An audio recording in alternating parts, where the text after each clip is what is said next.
مساوی می شود. عزیزانی که شب اول دیگه گرفتن نمیشه. مسعود جان نگو که مدیریتورها از لایف بلاکت میکنن. یک نفر بلاک شد. کدام حروف است؟ A S S. خب در صرف فعل ها کتابچه‌هایتون بکشین برای ان که پاک کردیم جاگزین ان چی میشد؟ کل دیمیال میگم که لما جاگزین ان یک دونه ای غریبانه میشد که اس. پس به قاعدگی خود اسم در نشان دادن نتونه، زورش نرسید. گفت ما به قاعده هستم، اما ما برش گفتم یا دستور زبان آلمانی گفت بیا زورت به قاعدگی تا سر دو ازی اس بزن، سر زورت نمیرسه، چون قانون امانند فعل های با قاعده در اینجا تطبیق میشه. میایم سر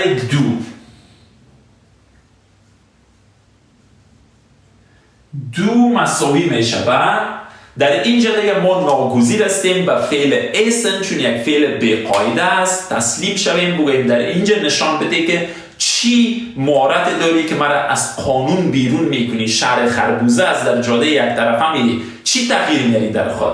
فعل اسن میگه من در جایگاه اول به جای ای از ای استفاده میکنم، به جای ای از ای استفاده میکنم.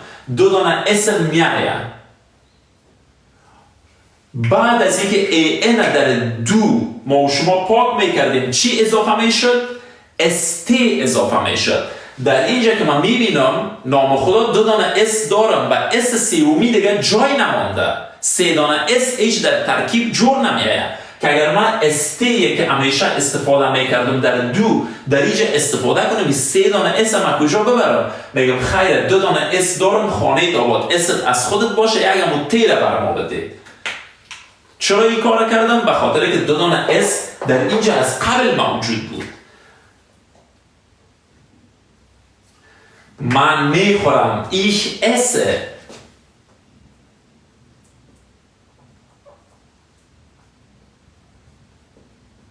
تو میخوری.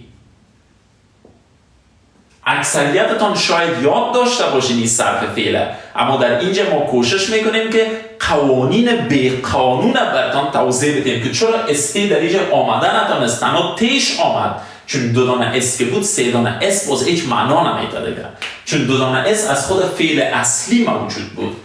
AZS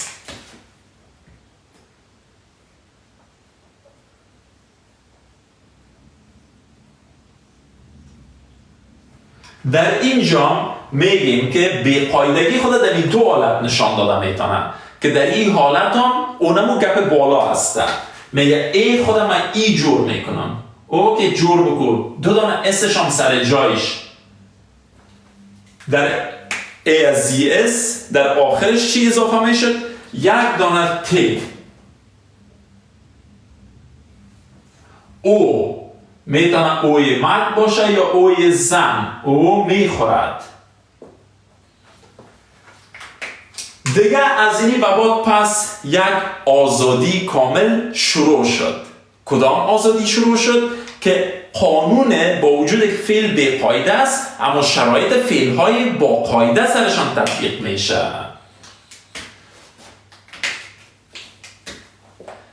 Wir ان خب بیازو پاک است.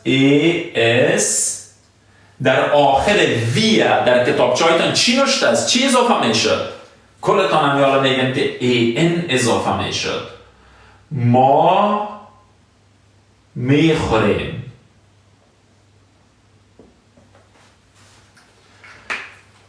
جمع تو دو کلتان هم میگم چند نفر هستین؟ 3800 نفر. شما میخورید.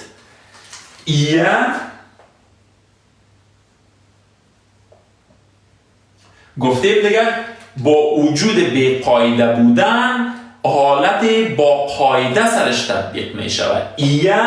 ASS شان نوشته میکنیم. در آخر کدام حرف در اون شب اول رنگ سیاه کرده بودیم؟ کلتان هم یاد میگن حرف تیره، پس تیره اضافه میکنم. است و معنای چی؟ شما غیر رسمی یعنی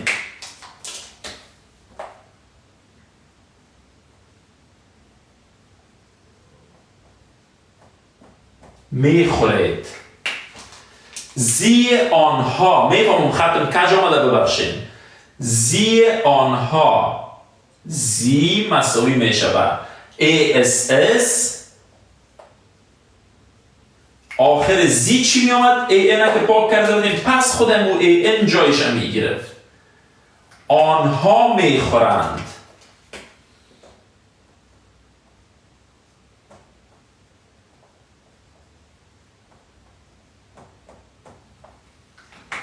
زی شما امانند زی آنها فقط اسش بزرگ ASS در اخیرش چی می آمد؟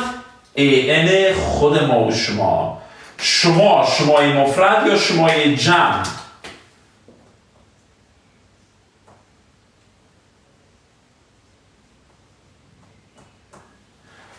این یک بار دیگه بر آن عده عزیزانی که یک تکرار میخواستن بکنن ام فعل چان دادیم که صحبتهای ما پا بر جا است و خود فعل در کجا زورش رسید سر ما؟ در دو و ASS که حرف اول خود تغییر داد باقی مانده اما قانون همیشگی